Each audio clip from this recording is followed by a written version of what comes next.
आज आपण कबाब, तंदुरी चिकन, पनीर टिक्का, त्याचबरोबर छोले कुलचे अशा खूप साऱ्या वेगवेगळ्या रेसिपींसोबत सर्व केली जाणारी ही ग्रीन चटणी तयार करत आहोत। आणि ही चटणी तयार करत असताना आज आपण परफेक्ट रेस्टॉरंट स्टाईलने ही ग्रीन चटणी तयार करत आहोत। त्यामुळे या चटणीचा रंग तुम्ही पाहू शकता, परफेक्ट असा टिकून राहिलेला आहे। त्याचबरोबर चवीला देखील अतिशय उत्तम अशी लागणारी ही चटणी परफेक्ट कन्सिस्टन्सीमध्ये आपण बनवून तयार केलेली आहे। त्याचबरोबर करण्यासाठी जास्त वेळ लागत नाही, अगदी झटपट बनवून तयार होते। त्याचबरोबर या चटणीमध्ये आपण पुदिन्याचा वापर केलेला आहे आणि या पुदिन्याचे आपल्या शरीराला कोणकोणते फायदे आहे हे या रेसिपीच्या शेवटी मी सर्व सांगणारच आहे।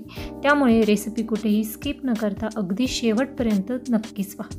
तुम्ही या चटणीचा रंग पाहू शकता, परफेक्ट आलेला आहे आणि परफेक्ट अशी आपली ही पुदिना कोथिंबीरीची चटणी या ठिकाणी बनवून तयार झालेली आहे। असे आज आपण रेस्टॉरंटसारखी ग्रीन चटणी, ज्याला पुदिना चटणी असं म्हणतात, ती तयार करणार। त्यासाठी सर्वात पहिल्यांदा साहित्याची ओळख करूया। रेसिपीमध्ये सर्वात महत्त्वाचा इन्ग्रेडियंट्स म्हणजे फ्रेश पुदिना। पुदिन्याची चटणी करत आहोत, त्यामुळे अर्धी वाटी या ठिकाणी पुदिना, अर्धी वाटी फ्रेश कोथिंबीर घेतलेली आहे। त्यानंतर लसूण घेतलेला आहे, साधारणतः 4 ते 5 पाकळ्या लसूण। लिंबूचा रस घेणार आहोत, अर्ध लिंबूचा रस। खूप जास्त तिखट आहे हिरवी मिरची, त्यामुळे 3 अद्रक। जिरं घेतलेलं आहे, जिरं पावडर देखील घेऊ शकता। चटणीला छान अशी दाटसर कन्सिस्टन्सी यावी यासाठी फुटाणा डाळ। त्यानंतर बर्फ घेतलेला आहे, त्याचबरोबर सैंधव मीठ घेतलेलं आहे, ज्याला काळं मीठ म्हणतात ते। त्यानंतर या ठिकाणी चाट मसाला घेतलेला आहे, साधारणतः 1 चमचा एवढा चाट मसाला। 1 चमचा साखर घेतलेली आहे। एवढं सर्व साहित्य आपण या ठिकाणी यूज करणार आहोत।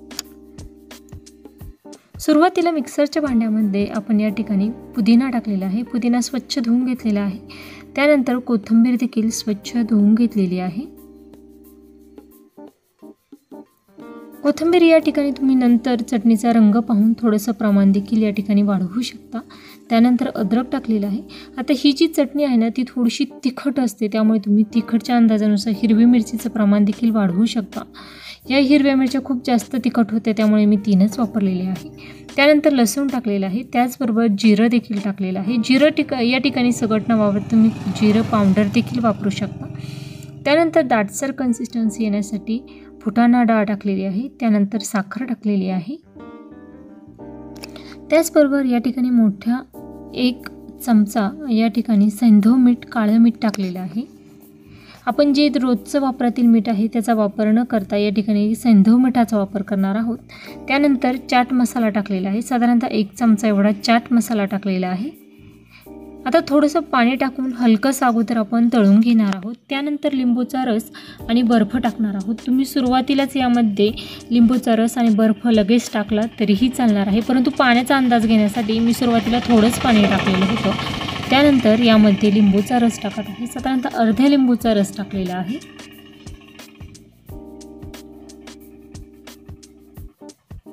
त्यानंतर बर्फ टाकणार आहोत। बर्फामुळे जे मिक्सरमध्ये आपण ही चटणी फिरवत असताना जी उष्णता तयार होत असते, ती उष्णता तयार होत नाही, त्यामुळे चटणीचा रंग टिकून राहतो।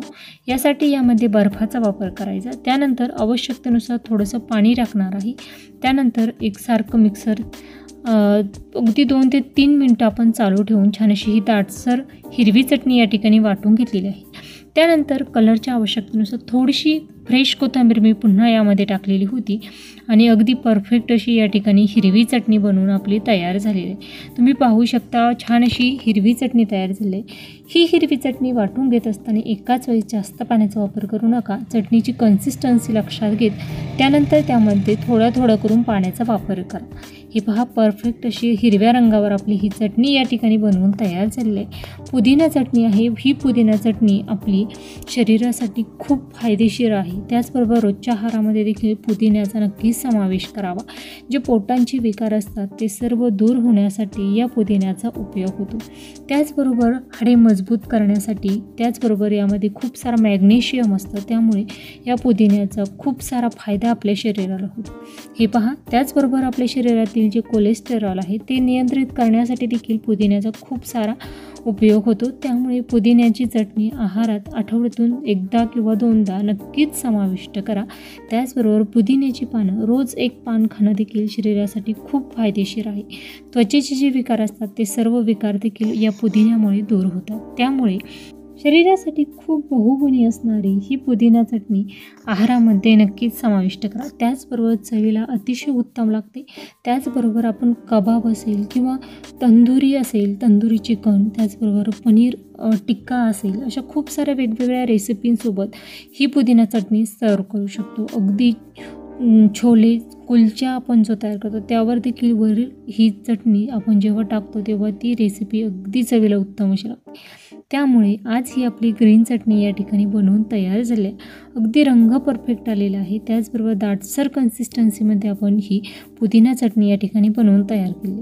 आता या चटणीला दाटसरपणा येण्यासाठी आपण या ठिकाणी फुटाणा डाळीचा वापर केलेला आहे. तुमच्याकडे जर फुटाणा डाळ नसेल तर तुम्ही या ठिकाणी शेव देखील वापरू शकता किंवा तुम्ही दह्याचा, फ्रेश दह्याचा देखील या ठिकाणी वापर करू शकता. आता रेस्टॉरंटमध्ये जेव्हा ही पुदिना चटणी तयार केली जाते त्यावेळेस काही वेळेस दह्याचा देखील वापर केला जातो. दह्याचा वापर करून देखील ही चटणीला दाटसरपणा आणला जातो. त्यामुळे दही असेल, शेव असेल किंवा फुटाणा डाळ या तिन्हीपैकी कोणत्याही एका इन्ग्रेडियंट्सचा वापर करून तुम्ही ही चटणी छान अशी दाटसर अशी बनवून ठेवू शकता. त्याचबरोबर ही चटणी तळून घेत असताना तुम्ही तेलाचा वापर केला तरीही चालणार आहे, परंतु या ठिकाणी तेल न वापरता मी थोडीशी छान अशी चव यावी म्हणून लिंबूचा वापर केलेला आहे. त्यामुळे ही चवीला देखील अतिशय छान अशी झालेली आहे. अगदी परफेक्ट अशी दाटसर कन्सिस्टन्सीमध्ये परफेक्ट रंगावर आपली आज ही ग्रीन चटणी तयार झालेली आहे. रेसिपी करून पहा कशी झाली ती कमेंट बॉक्समध्ये नक्कीच कळवा. त्याचबरोबर या अगोदर आपण आवळ्याची चटणीची रेसिपी यूट्यूबवर मी अगदी 2 ते 3 दिवसापूर्वी यूट्यूबवर शेअर केलेली आहे. ती पाहण्यासाठी देखील विसरू नका. ती देखील अगदी छान अशी आवळा चटणी तयार झाली होती. एकदा बनवून तुम्ही ती वर्षभर स्टोअर करू शकता अशी ही ती चटणी अगदी छान अशी तयार झालेली होती. त्या चटणीची लिंक मी खाली डिस्क्रिप्शन बॉक्समध्ये देत आहे, तिथून तुम्ही ती चेक करू शकता. त्याचबरोबर आजची ही रेसिपी देखील तुम्हाला आवडल्यास कमेंट नक्कीच करा आणि अशाच भरपूर टिप्स आहेत सोमवारपासून शनिवारपर्यंतच्या सर्व रेसिपीज पाहण्यासाठी यूट्यूबवर कविताज किचनला सबस्क्राईब नक्कीच करा. कारण महिन्यातील फक्त रविवारचे दिवस आपण सुट्टी घेतो. सोमवारपासून शनिवारपर्यंत अविरत दररोज दुपारी 12 वाजता मी रेसिपीज यूट्यूबवर अपलोड करत असते. दाटसर अशी पुदिना चटणी आज आपली बनवून तयार झालेली आहे. वेळात वेळ काढून माझी रेसिपी शेवटपर्यंत पाहिल्याबद्दल धन्यवाद. पुन्हा भेटूया उद्याच्या भागामध्ये अशाच नवीन एखाद्या छानशा रेसिपीसोबत. तोपर्यंत धन्यवाद.